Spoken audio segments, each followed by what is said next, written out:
Assalamualaikum warahmatullahi wabarakatuh. Perkenalkan, nama saya Yusra Yazid dengan NIM 210422228. Saya dari jurusan Ilmu Administrasi Negara, Fakultas Ilmu Sosial, Universitas Negeri Padang.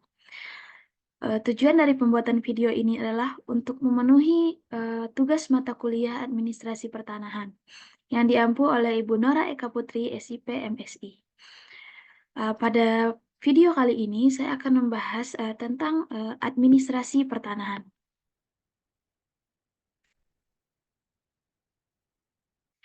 Eh, Yang pertama itu konsep dasar administrasi pertanahan.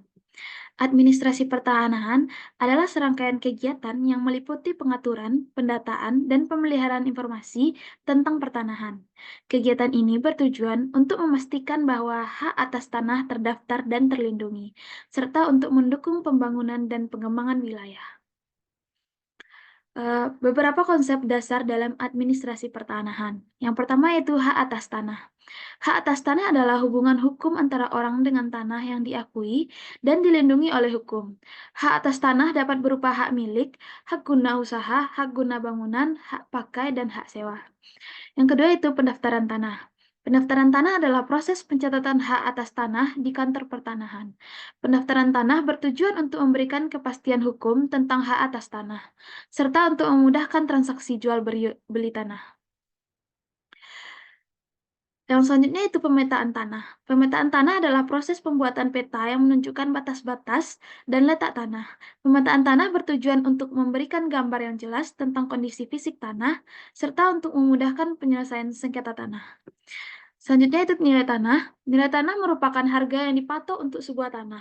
Nilai tanah dapat dipengaruhi oleh berbagai faktor seperti lokasi, luas tanah, dan kondisi tanah.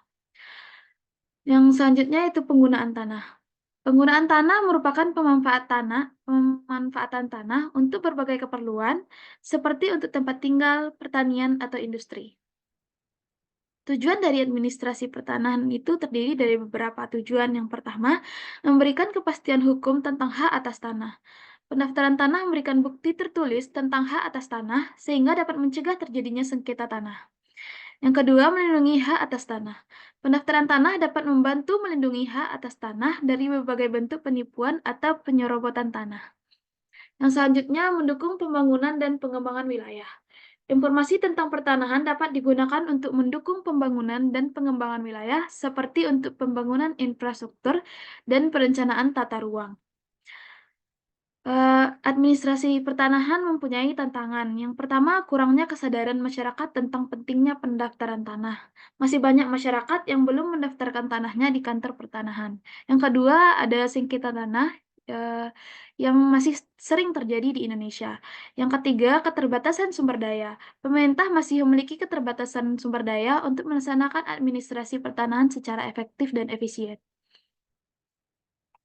Solusi atas tantangan yang ada itu, yang pertama itu meningkatkan kesadaran masyarakat tentang pentingnya pendaftaran tanah.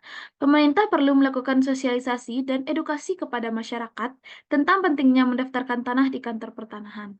Yang kedua, penyelesaian sengketa tanah. Pemerintah perlu menyelesaikan sengketa tanah dengan cara yang adil dan transparan. Yang terakhir, pemerintah perlu meningkatkan sumber daya untuk melaksanakan administrasi pertanahan secara efektif dan efisien. Sekian dari saya. Assalamualaikum warahmatullahi wabarakatuh.